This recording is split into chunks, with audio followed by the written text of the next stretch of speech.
So official. Hello everyone. My name is Jeanette Shaliga. I am the programming chair for Niagara County Genealogical Society, and I thank you all for coming tonight to our planning a genealogy vacation by our wonderful friend Larry Naukam from the Rochester Genealogical Society. And if you have any questions, please put them in the chat. I will be monitoring that as the program goes along, and then I'm sure at the end we will have time for questions with Larry. Larry, is there anything that I forgot to add to that? No, you just about covered it. All right, let's have fun and dream about our genealogy vacations and planning better for them when we can take them, which things are starting to open up. So I'm getting excited to get out of Niagara County just for a little while. All right, I'm going to mute myself and take it away. Okay, well, Jeanette asked me to give a talk on planning for a genealogy vacation, and they can be a lot of fun, and I have a whole lot of slides, so I want to go through them fairly quickly, and you're certainly welcome to put questions in the chat, and I'll try and deal with them. Okay, now this worked on the rehearsal, so I hope it continues to work. Yeah, what I wish somebody had told me before the first time I went on a genealogy research trip. So there's a number of things that you might want to keep in mind, and I hope to at least touch on them. And well, we're all from New York State. Well, you're from New York, right? Well, we know that there's a number of different regions, and they have different kinds of archives and colleges and research areas and clubs and societies. But New York, when you say you're from New York and you're in somewhere else, everybody thinks it's just New York City. Well, it's not. And in case some of you don't know, New York City has completely different records than the rest of New York State. They're good for what they are, but if you find relatives, some of mine came through New York City, and I had to look in different places, different sources than I did when they finally moved up to Albany and then to Buffalo. So it makes a difference where you're looking. And it doesn't make any difference what state it's in, but just be advised that it could have a number of different places that you're going to have to look. So learn what to take with you for a successful research trip, whether it's a day visit across the country or across the ocean. Do some advanced preparation and get an understanding of how to be reasonable through expectations. And I would try and emphasize that if you can look at records, say from Family Search or from Ancestry, here on this side of the pond, or before you take a trip to South Dakota or New Mexico or Texas or something like that, do what you can online beforehand. You don't really want to waste your time looking at things you could have looked at before you left. And then that makes a big, big difference when you're getting organized. So what is the purpose? Do you want to meet relatives? Do you want to see some records or experience what your ancestors saw? I deal with a little bit of that later in the presentation, where I actually went to places and saw, because they still look like they did back in the 15 or 1600s in some cases, what the places looked like in small little towns. Yes, Berlin, Frankfurt, whatever, because my people are German. Yeah, they look a lot different than they did a couple hundred years ago. But some of the smaller places do look pretty much the same. When you see a wall around your old ancestral village, it's pretty neat. Especially, I have a slide of something that the town hall that one of my ancestors built, which comes up in a few. So do some research beforehand. Confirm the name of the town, and I have a couple slides showing how I didn't do that and I wasted some time. You can find out what jobs your ancestors had and what religion they were, again, before you go, or other places that they may have lived or visited. There's one little village in Germany where the people came around the time of the 30 Years' War, but then they moved about 200 miles due west on the French border, and the people still know that, and they still visit back and forth in alternate years. I have some pictures and slides coming up and talk about that. And have plans to tour and to do research. You can see the things in the area, and you might want to do some research if the records are not available here in the States. I can think of one thing where I was doing research on a little place just outside of Cologne, and the records that I got from the Family History Center were basically illegible. I could not read them. When I went to the archives, it was dark brown on light brown. They were a little difficult to read, but to the naked eye, I could actually see it. And that makes a big difference, because otherwise I would have just given it up as a bad job, not finding anything on the films. So you want to know, do they have the actual records in and of themselves if you can't see something on film or online here? And you might not get everything you're looking for. Maybe somebody has passed away. Maybe someplace is closed. Uh, One of my towns was in what was East Germany, and I drove up to the border and I couldn't get across. I just had to turn around, and that's it. Too bad. Now, once East Germany fell, the year after I went, I could have gotten across the border, but that year I could not. Take a lot of documentation. You can always throw things away once you get back. But if you don't take the picture, like some of the basketball players or hockey players say, you miss 100% of the shots you don't take. So take a lot of documentation of your visit. And afterwards, you want to document your trip and the results. You put them up online. You can make a scrapbook. You can do a slideshow. You can put them on a blog online for a family tree, or you can actually print up a book using modern computers. That's a lot easier than it used to be.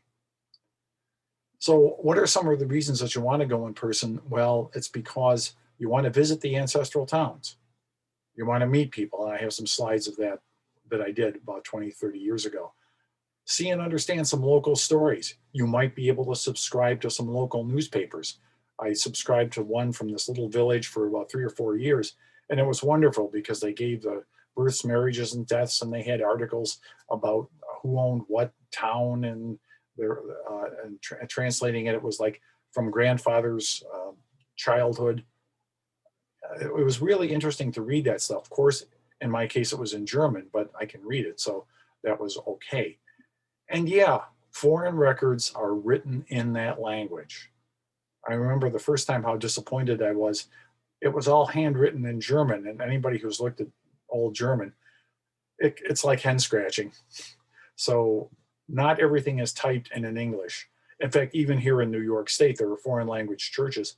My grandmother went to one that up until World War I in the 19 teens, the records are in German. And she was born here. Her folks came over, but she was born here in the States. So foreign records are handwritten in that language. I mentioned that I went to some of the archives over there. That was this little town of Schafheim in Hessen, and I was there in 1997.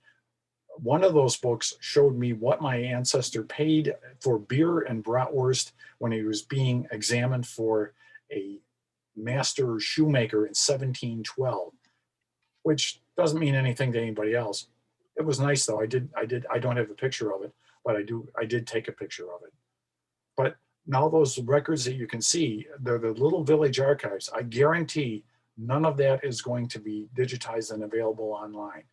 There are hundreds of feet in that building, hundreds of feet of records, and they simply are not ever going to be available except in person.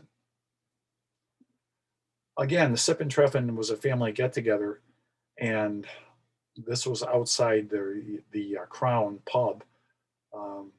The tall guy on the right is a cousin from Oregon. That was the first time I met him. I'm holding the sign, and the guy kneeling in front of me is Otto Krautwurst, who has now passed away. He had about 50 people come to that meeting, and that was outside, and we just had great old talks about various kinds of things. Of course, what was really interesting is one of the people there was telling me about how she had nursed someone's kid, the tall fellow there, Ron Wagner. His grandmother had a baby, Ron's mother, and the person was telling me in German, and I was translating for Ron, he didn't know that his mother had been born in a concentration camp. So, you find out a lot of different things when you get together with people and you hear their stories. That's a newspaper article that about that Sip and Treffen from 1997. And one of the old bakeries that was there. And this is from a town called Pirmasens on the French border. Um, Otto Krautwurst, who was the second from the left there, got that together. Now, what was interesting, and this is about meeting a person, there was one of the guy, I think the guy to my left, who's leaning in a little bit with the dark suit coat on. I believe that he was captured by the Soviets and taken to Siberia until 1953. They put him on a train and sent him back to Germany. He walked up to his house and said, "Hello, family, I'm back." They thought he was dead, killed in the war. And you can't get these kind of things without actually going there. Now, this is 30 years ago. I'm sure everyone but me has passed away by now. But that's the kind of thing that you might find when you take a research trip. And they did interview me, and when they interviewed me, the lady who did, she spoke excellent English, and I said, if you're going to interview me in German, just ask me things that I can answer yes, no, or with a number, because that I could handle. That was pretty nice, because I didn't really want to get into in depth, because I understood what they were saying, but I didn't have the language skills at that time to actually give a good reply. But it was interesting to meet these people. And many places have inventories. So if you can find them online, you can find out what you have. I have some slides that show such inventories. Now it's easier. You can place a phone call, you can email. Back in the day, you had to send paper mail and it took forever. Now you may not get a reply, but at least you can try it. And email doesn't cost anything. And it's asynchronous, where you can send it, and it doesn't really make any difference if you send it at 5 in the morning or 10 at night, because somebody will read it when they get to it, and they may answer you.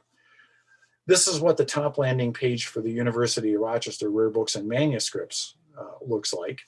They have rare books collection, manuscripts and collections, online projects, and anybody can use this. All you have to do is just call them up and let them know. Now, with the pandemic, that might have had it shut down for a while, but normally you would be able to go in there, just a regular civilian. You wouldn't be able to check anything out, of course, but you can actually look at the manuscripts and collections from rare books. And this is a manuscript A to Z, and you can see if there's something interesting in there. This is, again, at the University of Rochester. Now, you would say, why am I mentioning the University of Rochester? Well, Delta, New York is in Oneida County. It's not close to Rochester. Oneida is near Utica. I think Utica is the seat of Oneida County. They have the Methodist Church minutes at the University of Rochester. Same with Deerfield, New York town, minutes of meetings of the school district. Alexandria up in Jefferson County on the river.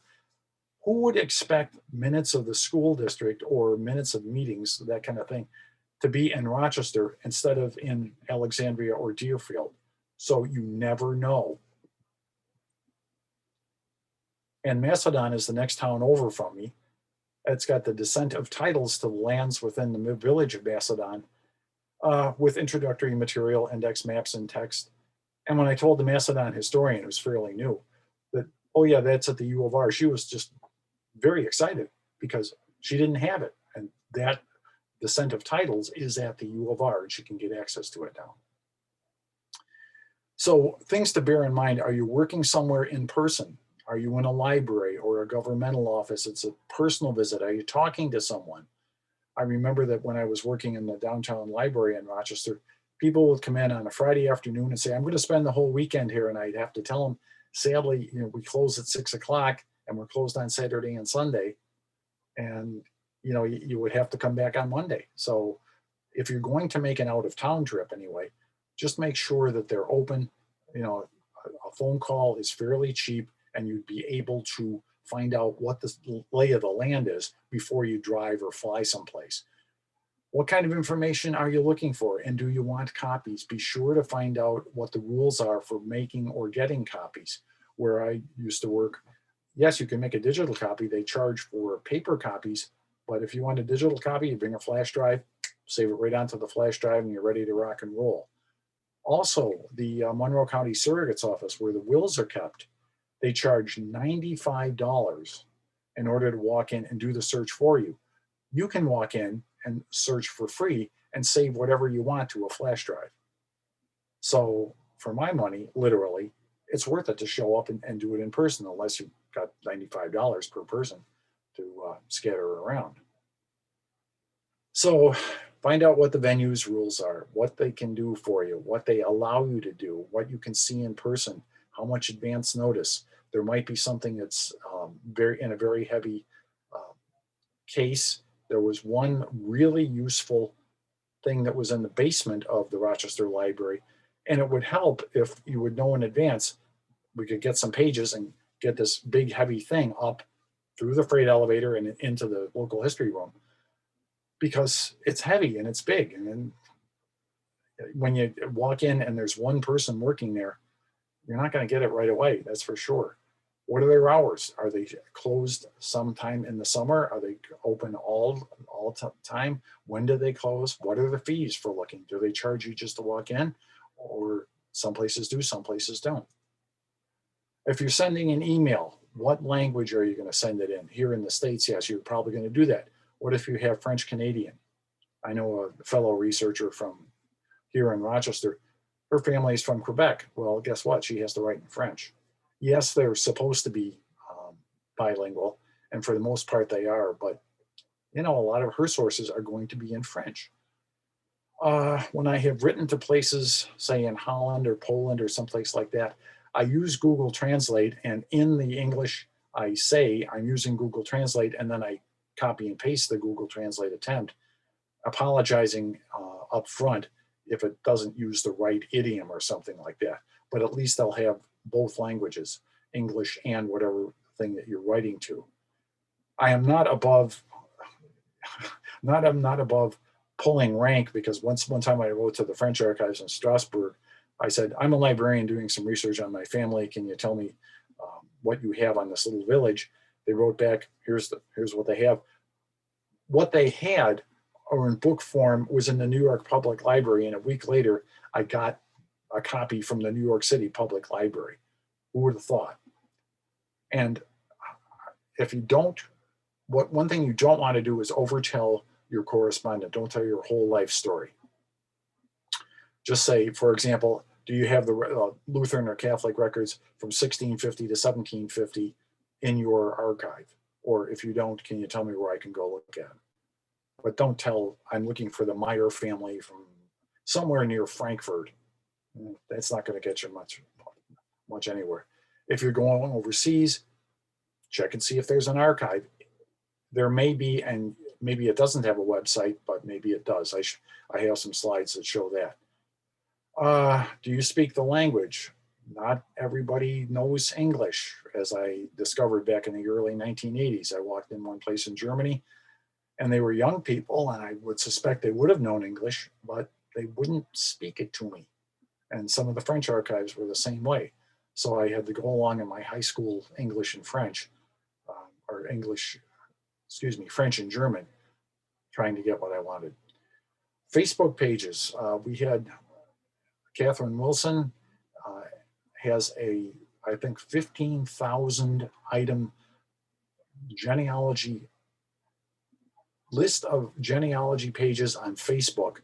And I belong to a couple of little village Facebook pages, and it's just nice to see the pictures that they post, or ask questions because you may have a relative who belongs to that Facebook page for their own village.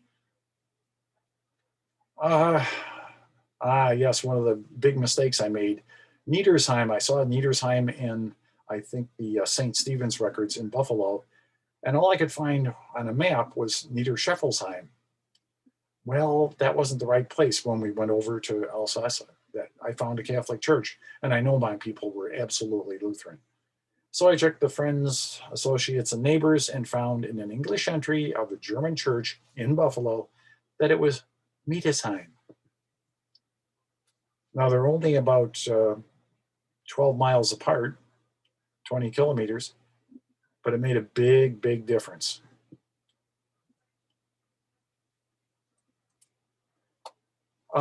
North Rhine-Westphalia, this was not there in the early 80s. The archives was there, but this webpage was not, of course, because they didn't have it.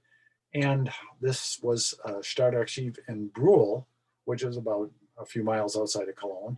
And they had exactly what I was looking for. That's where I found a particular church record that I was looking for. Now, sadly, I can read that, but what you might find, there's a copy of it. I pasted it there. So if you can't, use Google Translate. And that renders it sensible. So what they do is it tells you that they have church records, civil and personal registers, name indexes, genealogical analyses, estates and collections, and it gives you who to contact. That's pretty handy when you're going to make a trip.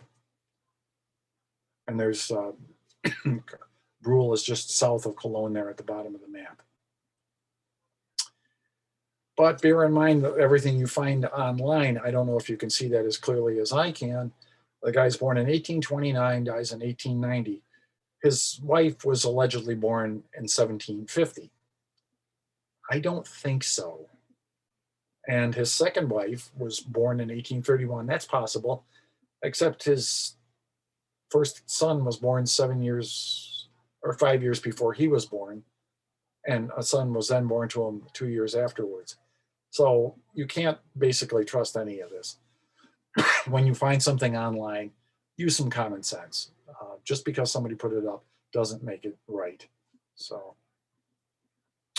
now Ithaca, New York does have a really good thing at the Tompkins County Library. They charge $40 an hour for research, and they will charge $10 due before any research is done. So if you know that before you write to them, you might have to, it might be worth finding out how much they charge. If you're going to charge $40 for an hour, I don't know, does it cost $40 in gas to go from Buffalo or Western New York down to Ithaca? I don't think so. It might be worth it just to go down there yourself. New York City is a different thing because it's like a day's drive, or Boston is a day's drive, something like that. So bear in mind, find out what you can before you go, if the place is going to charge you up front. So this is Ithaca. So Tompkins County Library. On that site, I click on New York Tompkins, which actually, and when I put this together last week, I get something which looks like a casino in Vietnam. I wrote and told them, and they haven't changed it. So go figure. Can't believe it. But the real link for Tompkins County is from Tompkins County government. And there's birth and death records for all New York State counties. They link town or city historians. They have various records, etc. But the first thing you click on takes you to a Vietnamese casino. Keough Heights. Now, the reason I do this is because it's put together by librarians. See down in the lower left corner, it has an interactive map. When you click on that, it shows the history of the particular house. How cool would that be to have the history of the families that live in Ithaca and use that as a basis? That would be a good project. And an Ohio library has, and this is, I took it from their website, do you have a will for Thomas Butler, who died in 1839? Don't ask for everything on the Kugler family who lived in the county in the 1800s. So, and again, this happens to be located in the Rutherford Hayes Presidential Library in Ohio, but they have a lot of different records. Their obit index has several million people in it, which is really nice. The problem is that the Rochester Library has about 1 million in their index. It's only available on the Rochester Library's website. I tried to get it into Ancestry, and there's a number of reasons why it wasn't picked up, but you don't know. So it depends. Does Buffalo have something like that? Does Lockport? You know, I don't know. Just try and find out if there's any only available on the libraries or archives' website. There's the Rutherford B. Hayes Index, Ohio Index. Top 10 from Genealogy One-on-One. Is there a listserv, which is like an email list for genealogy librarians? Yes, there is. It's called Genealib. I subscribe to it. And people will have all kinds of tips and tricks about, for librarians to find out things for their patrons. Do you have census records for all the states? Yeah, most places will not. I think that Allen County Library in Indiana, and of course the Family History Library out in Salt Lake City probably does, because when the census records were $2 or $3 a microfilm, it was possible to buy your own state, the whole state, and the border states. We had to stop doing that because it just got to be too expensive. When the records just before I retired were over $60 per reel of film. And now why would you want to do that? Because most libraries will have access to Ancestry or Heritage Quest or something like that, or family history centers. Why would you bother the microfilm? So how can you find out if somebody wrote a book about your family? Well, they're not. Family Search has digitized a lot of things. They've digitized a couple of books I've written about my families. There's a thing called WorldCat, and WorldCat will tell you about a book, about the family or a place, whatever, and what the nearest library that holds it is. And it didn't used to include Family Search. Now it does. When I was working at a family history center out in California, somebody wanted a book from Arkansas, believe it or not. We looked in WorldCat, and it was about 20 miles away in some California library. Again, go figure. Who would have thought that? But WorldCat was able to point us in the right direction for that person to find that book that was on their family. If your grandfather says you have Cherokee blood, well, like the number 4 there says, use the term Cherokee genealogy and just see if there's something there. People used to use the AGBI, Fremont Writers American Genealogical Biographical Index. Millions of records of people whose name appears in printed genealogical record. Now it's on Ancestry. It was a huge thing that took up a whole wall, hundreds of volumes, but now it's all been digitized and it's on Ancestry. How do you find immigration? Oh my gosh, there's at least, I believe, somewhere north of 250 to 300 ports that people could come in. New York City obviously got the lion's share, but they also came in from Boston, Philadelphia, New Orleans, yes, Savannah, Georgia, all the California ports, or Washington ports, a lot of different places. P. William Philby put together an index, passenger and immigration list index is PILI. Online, Steve Morse has a Steve Morse has a page where you can put the name of a person in, and it will tell you what boat that they came on and which port. However, make sure that you go to stevemorse.org, you go to stevemorse.com. He's the lead guitarist for Deep Purple, which is, if you like rock and roll, that's all well and good. But stevemorse.org is the genealogy guy. And how can he afford to do this? Because he invented the chip that ran the early IBM computers. So he's been retired for 40 years. When you come to a dead end in your research, not online. You can go to a court, you can go to registry offices, churches, libraries, manuscript collections, college archives, state archives, historical societies, historians' offices. There's just a lot. There's more places to go than just online. And if you can do genealogy if you're adopted. There's a number of Facebook pages that help adoptees. We got somebody in the Rochester Society who specializes in finding adoptees. Now, the last one there is, how do I find an obituary for my grandfather? Died in Arizona or someplace in 1913. I don't know exactly when or where. My first instinct is to say, please find another hobby. However, there are state indexes online or in person. See if there are newspapers that are online or on film. Back even just a few years ago, there were not many scanned newspapers. There are a lot now. I'm sure that a lot of you people know about Fulton History, has almost 50 million pages. New York State Historic Newspapers also has quite a few papers. You can find interesting things. Yeah, there's a lot of flukes. There's a lot of stuff that doesn't appear, but sometimes you will luck out if you can find an article that talks about a person or an obituary that could break a case. And the New England Historical Genealogical Society, there's their top 10. where do you start? How do you prepare for a library visit? And you can go on here. This is from Genealogy Outreach, which is a project initiated by the New England Historic Genealogical Society, and it's called Frequently Asked Questions for Beginning Genealogists. So there's a lot of different places that you can look. And I will send a copy of this slideshow to Jeanette for further distribution if you want. So then again, a family historian who was writing his family history was dismayed to find out that an ancestor had been publicly hanged. In a moment of inspiration, he wrote, "He died during a public ceremony when the platform upon which he was standing collapsed beneath him." Well phrased, sir, well phrased. So why should you use archives? I'm a big archives fan because they often hold the kinds of material, various records that you seek in the original formats.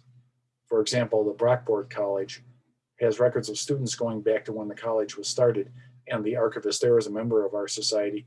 He frequently gets emails asking for great-great-grandpa's school records. You know, what did he do? What courses did he take? What kind of grades did he get, et cetera, et cetera. And he's able to do that because it's in the college archives. So archives can have family genealogies, church record transcripts, local history, state censuses. You can read that as well as I can. Almshouse records, poorhouse records, coroner records, because if it's not a natural death, so a coroner will look into it.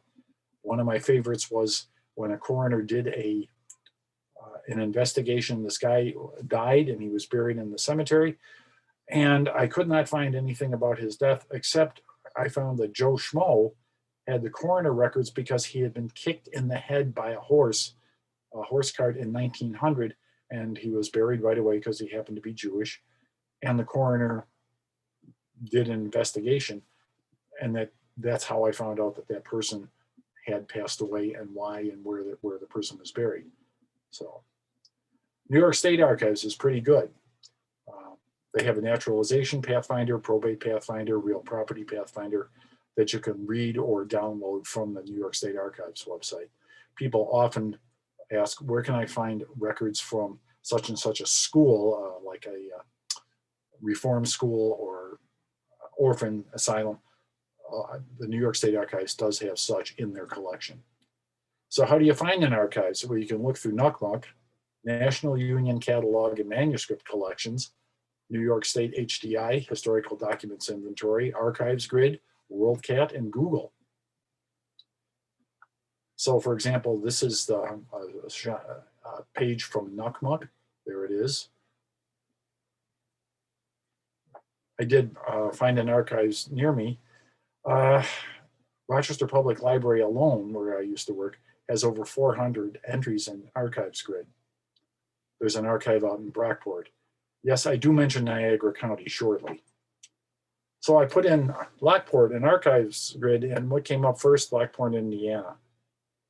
However, the minutes of the Sons of Temperance is from New York State, Lockport, New York.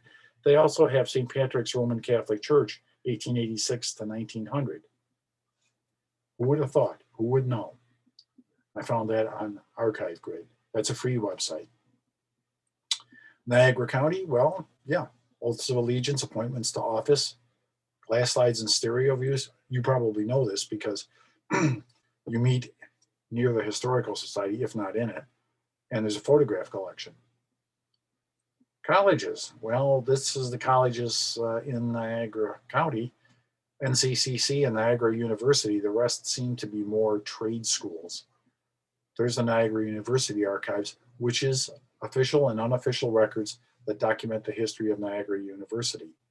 Not necessarily for genealogy, but if you have someone who went to Niagara, you might be able to find more information on them.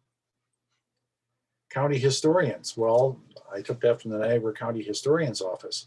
They have, that's just a little bit of a page. Obituaries from circa 1840s, marriage records from 1908, federal and state census records, city directories. The state mandates under state education law that every county and every incorporated place have a historian. So there are 62 county historians, and there's a little over 1,700 town and village historians. Some of their collections are really good. Some are well organized. Some are very kind to their mothers, which is a polite way of saying that some historians are historians. Colleges. Various institutions call Monroe and Ontario County home. So I show you a couple of slides about these. There's the U of R rare books, the Rose Archives at the College of Brockport.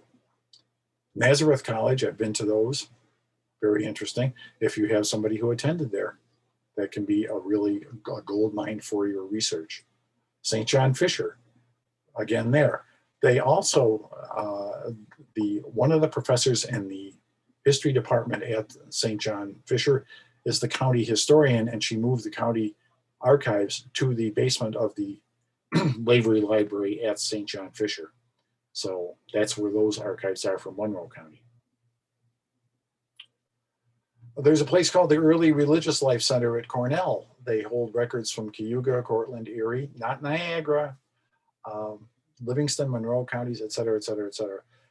And it will give the accession number, the collection title, the dates, and maybe the kinds of genealogical information. Next slide shows what they have for Erie County. There's the Hamburg Methodist Episcopal Church, 1856 to 1927. Some of those are available to borrow through interlibrary loan, some not.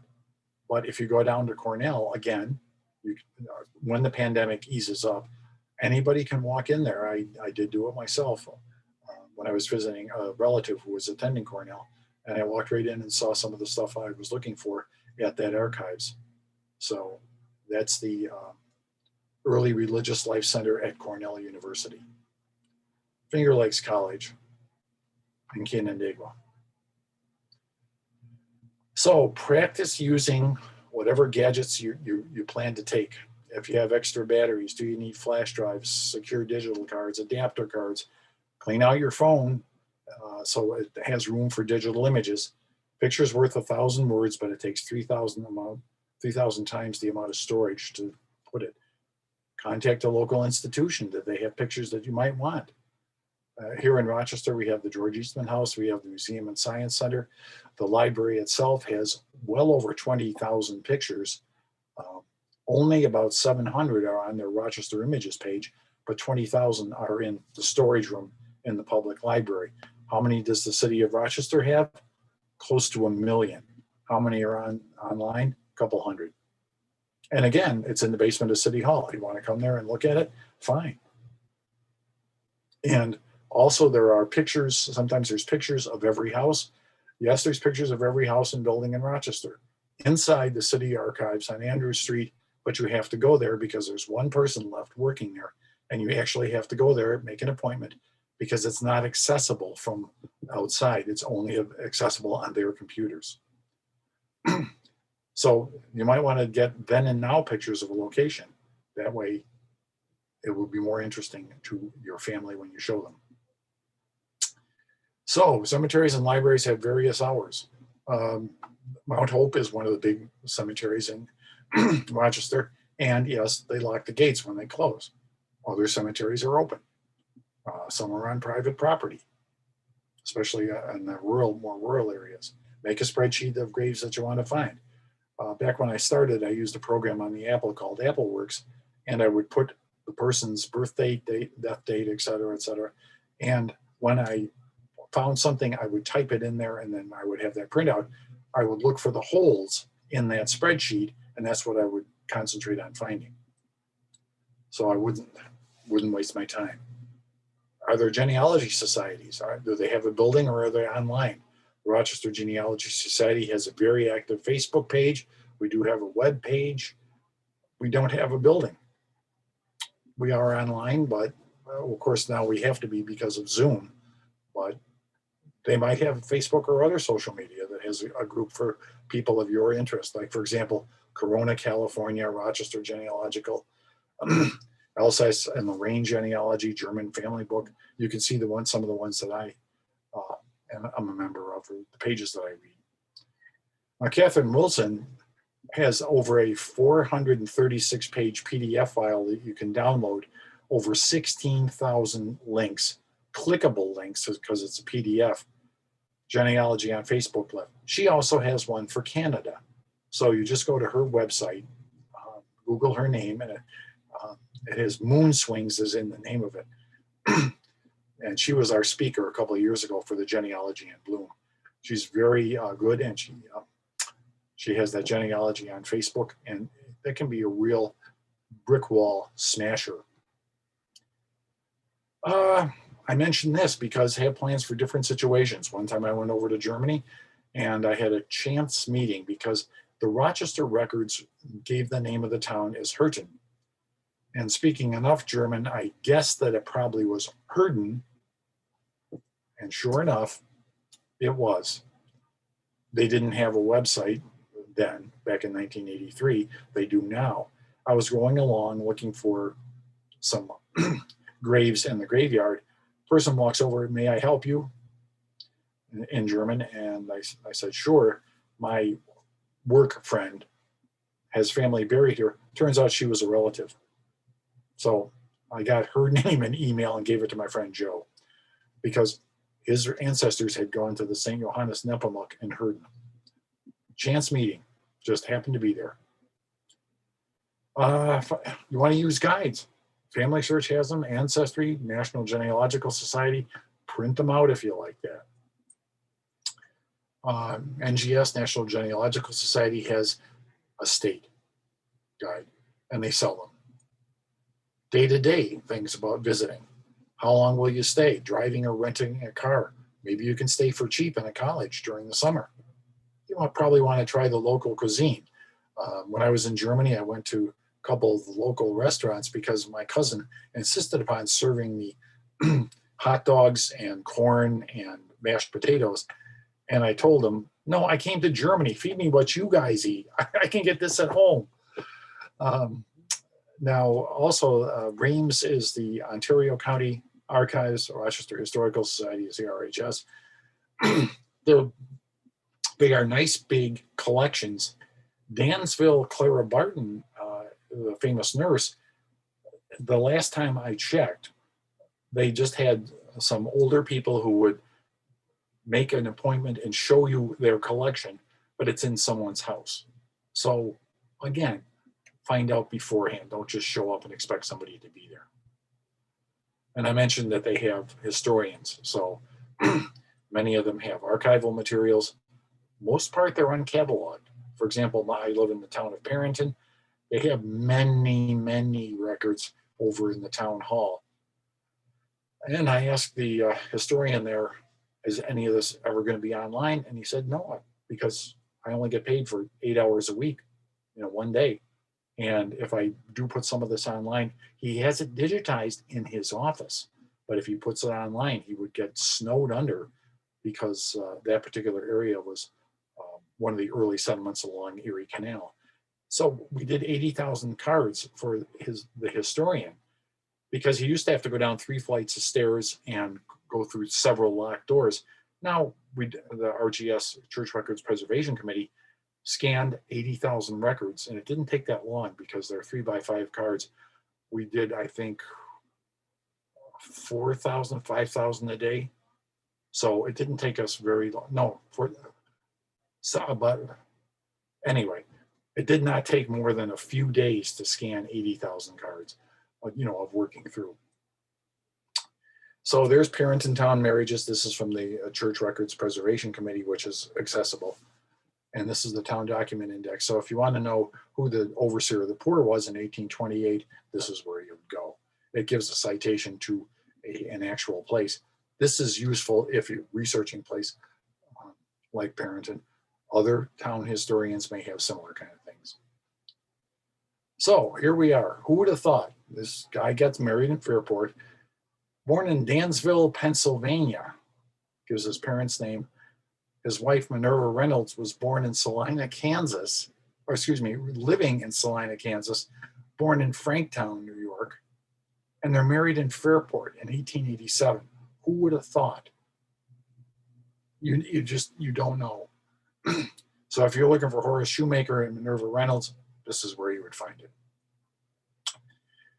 The backstory on this, hidden in the library, the reason I do that is I talked to the historian and he said, you know, the Fairport Library has a very interesting collection of newspaper indexes.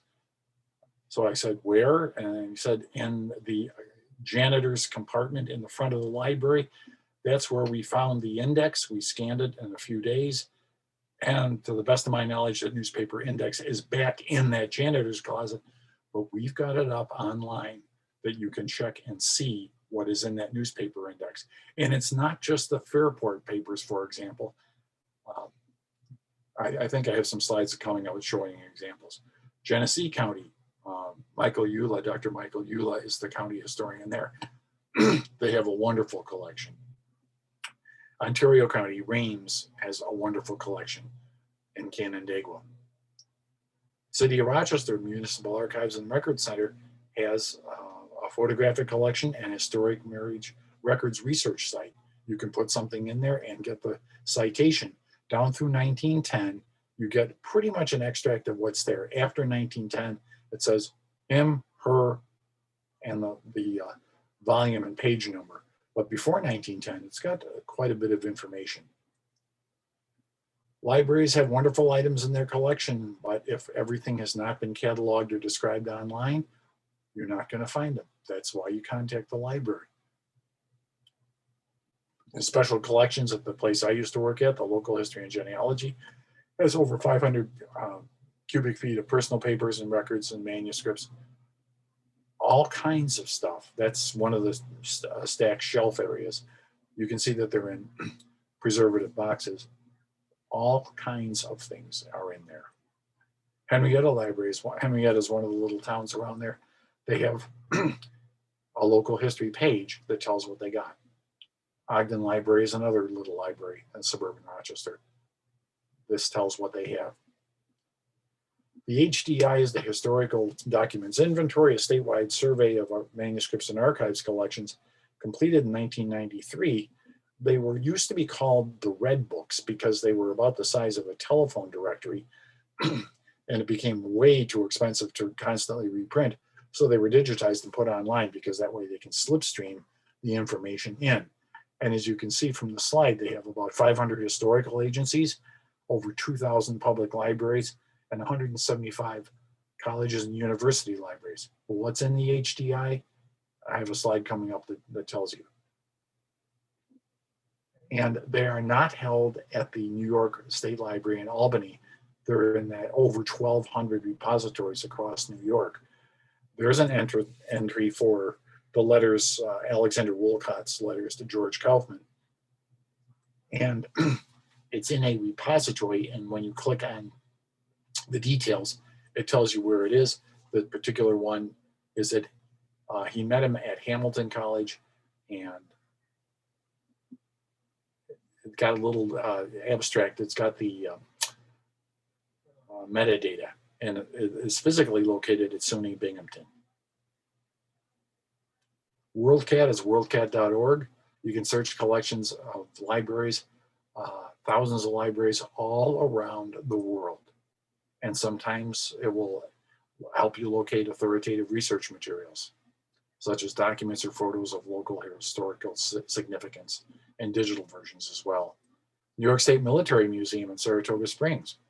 It's a great place. I've been there. If you have people who are in the New York State Militia, that's the place to contact. Cindy's list. Everybody knows Cindy Ingles.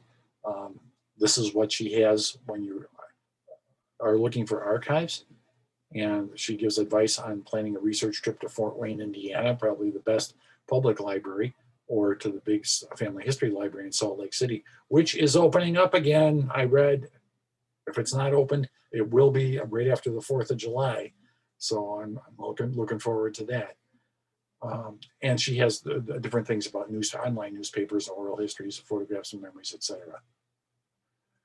Bring your own supplies. If you're going out into the country, have a first aid kit in case you trip or get sunburned. Bring batteries, have a working power strip. What if you're at a library and your laptop or something is running out of juice? You know, it would be nice if you had a power strip that you could plug in, or an extension cord. Bring a mobile scanner. I have something called a Flip Pal, which will take, I've done a 2-foot by 3-foot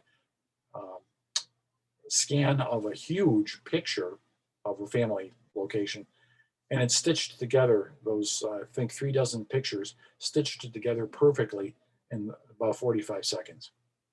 So that was $150 for that mobile scanner. It was great. You might want to bring a laptop. Obviously, you're not going to bring along a desktop, but flash drives, they're cheap. Store stuff, if you have a cloud drive and you can get access to the internet, put it in your cloud drive. You know, whether it's iCloud or Dropbox or any Overdrive, whatever place that you have a cloud drive in, you can put things there. Because that way, if it does disappear from your flash drive or from your computer, it's in the cloud. There's the Flip Pal that I just mentioned. In real life, it's about as big as my palm. Yeah. So that's all as big as it is. It was $150. Know your passwords. Bring some blank forms. Print out any reports that you may need to consult. Have your confirmation numbers.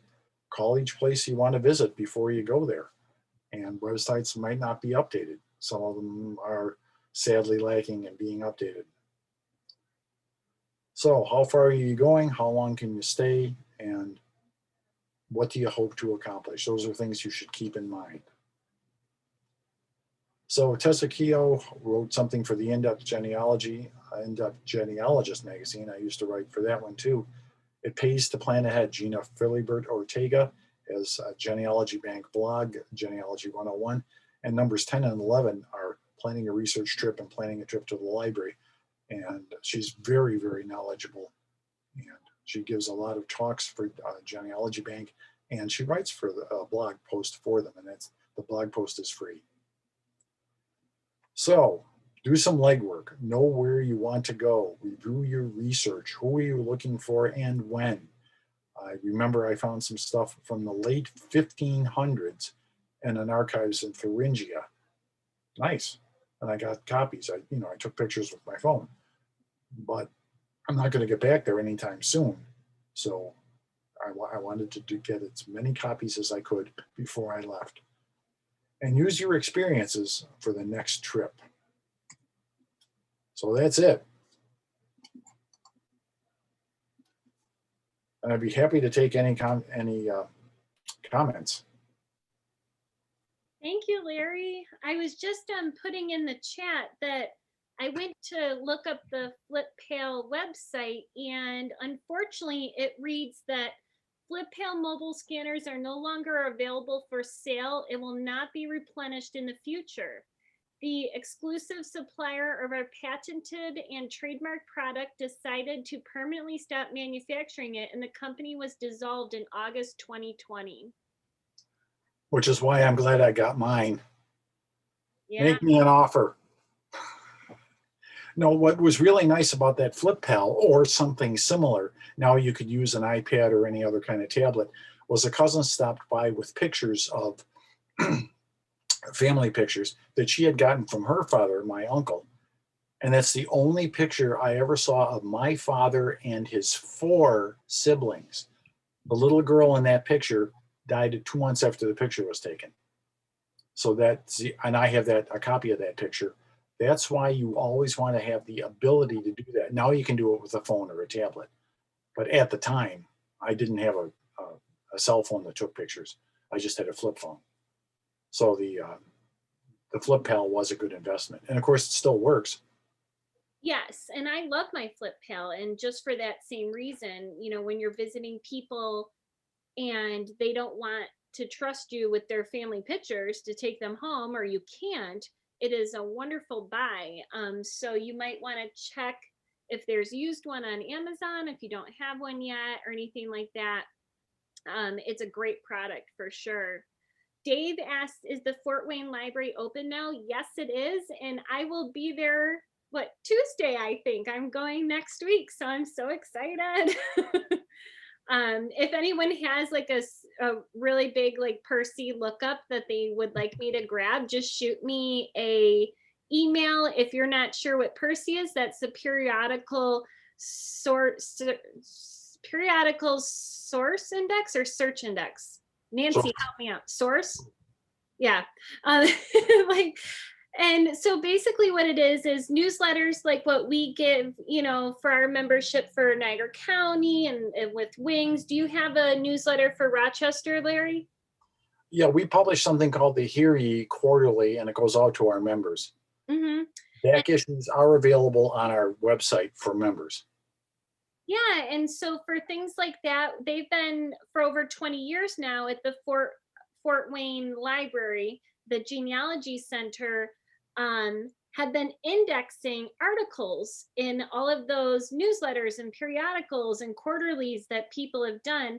And so you can search it, and the free search is at Find My Past. And thank you, Nancy.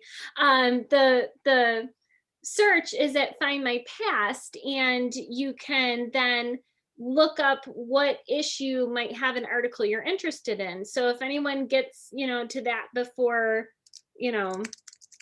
Monday, let me know. There's my email in the chat there for free lookups at Fort Wayne.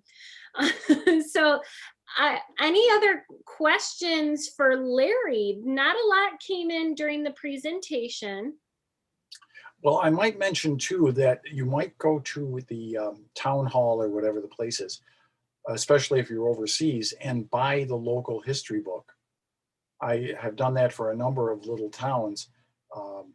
They have brochures, not brochures, little booklets that talk about the witches that were executed in that town. One of my relatives is mentioned in the three-part town history going back into the 1640s. I mean, and it gives a list of who immigrated to the States, and my guys are in there. So you never know what you're going to find. And a lot of times I cannot find them in WorldCat, and yet I know they exist because they're on that shelf behind me.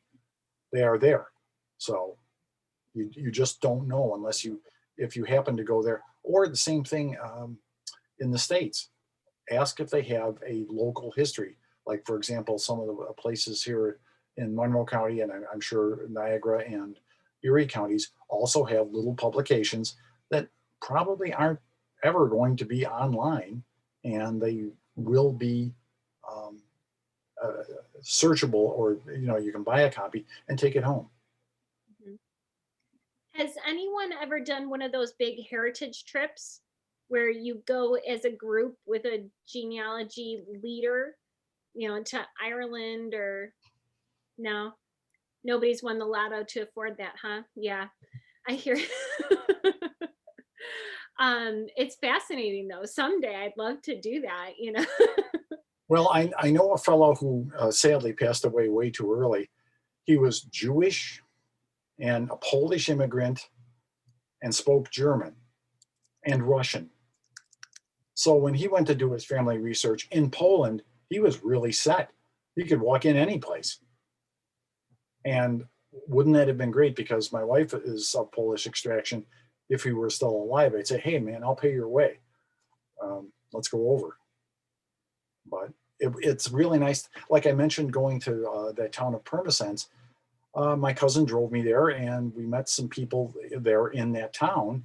And you just don't know, because I know of people who emigrated from there to the States, and you just don't know how much you can find out or how much you got wrong, and then you can get corrected, because when people have actually come from a place, it does make a difference.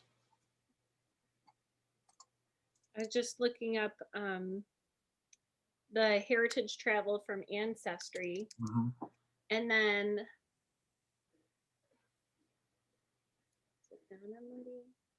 here's one for Donna Moody. She does Ireland trips. Sandy says she's had her trip scheduled to Scotland postponed twice because of COVID. Sorry, Sandy, that stinks. And when you go, if you need me to carry your bags, I'll do it for you, but just this once, okay? Like, I'm the busy girl. Well, also, you know, keep on looking online because, there, for example, I'm much interested in German. Um, there is a genealogy.net has a wonderful collection of German links to German records. The Alsatian church records are online in the Strasbourg archives for free. And when you click on them in family search, it takes you to that Adaloc website. So you might not have to go there. How about, has anyone been to a village, you know, a hometown overseas or anything like that? Have you already taken a trip like how Larry did? Sandy has. Yeah, Kimberly has. Barbara, you have too, right? You've gone to visit. Well, I have too. Yeah, Sandy, where did you go? I went to Germany. Wow. Well, my article was in the last newsletter. So yeah, my ancestors were in a tiny village of Obernau in southwestern Germany. It was a population of 500 people. They still have 500 people. And we got to see the area and people that we're related to, and it's a long story. I could probably spend an hour telling you about it. So, well, but first, it was a lot of fun. yeah, the first time I walked into a jewelry and watch shop in that little town of Schafheim, I thought, my Uncle Roy is there. He is an absolute doppelganger from my Uncle Roy. But it wasn't, obviously. And right in front of the shop is a war memorial. And when you see your mother's family name on the war memorial and realize that those guys were shooting at your father and your uncles, it's pretty sobering. So, Well, any other questions for Larry?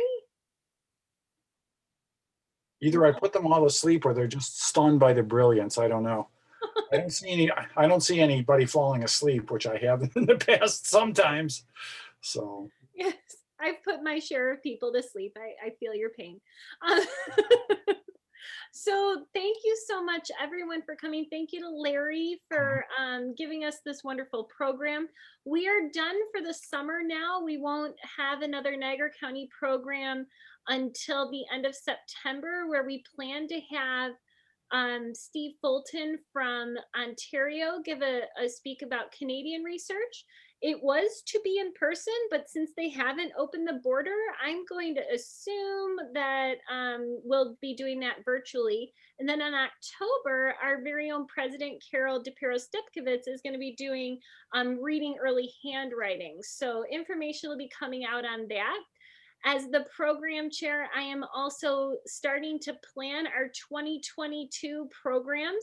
If you are interested in being part of that, look out. We'll be sending out an email to the membership to get some ideas, or if you'd like to attend the night that we actually do pick out the speakers and topics. It's always fun. Everyone gets a vote, you know, and then we narrow it down, and then we vote a second time and narrow it down until we get, you know, our programs for the next year, with a couple backups just in case the speakers we're interested in, you know, aren't available or things like that. So that's super fun. And that way, you know, you have a voice in what topics we do next year. I anticipate that next year is going to be a mix between virtual and in person, so that our friends from, you know, far, far away, where did you guys say you were from? Michigan and like, Virginia and all that stuff, so that you can partake in our meetings. I think particularly for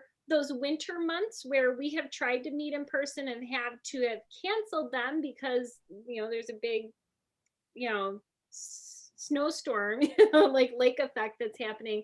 But then for members, we will always try to record, as we always have, our programs if they are in person, and then post them after. And Larry has been so nice to let us post this to our YouTube channel. So you guys will be able to rewatch that if you know, need to go over something again, and that, so that'll be there. And then just Sandy asked about the the handout. How do we receive Larry's presentation? I'm assuming you meant the handout, Sandy. I've shared it a couple times in the chat. I'm going to put it one more time as a file. So you just download it out of the chat. And then once this is uploaded to YouTube, members will receive an email with the link and the handout attached to that again. So I hope that everyone has a wonderful summer. Again, if you need me to look up something in Fort Wayne next week, I'd be happy to do that. Just let me know. And then, like I said earlier in the chat, I am going to DC, but NARA won't let me in. I did email them and said, I'm a good girl and I'm vaccinated. Please, can I just please go in? And I got back a very generic no. You are not allowed in. So I will look at it from the outside and maybe hug the building. I don't know. So, but I hope everyone has wonderful summers, and do your genealogy when you can. Go outside, play in cemeteries. You'll see Barbara there. She's always out in the cemeteries. And have a great day. Okay, thanks again to Larry. Thanks everyone, and we'll see you again in the September. All right. See you, everyone. Take care. Thank Have you. a nice summer. Have a good summer.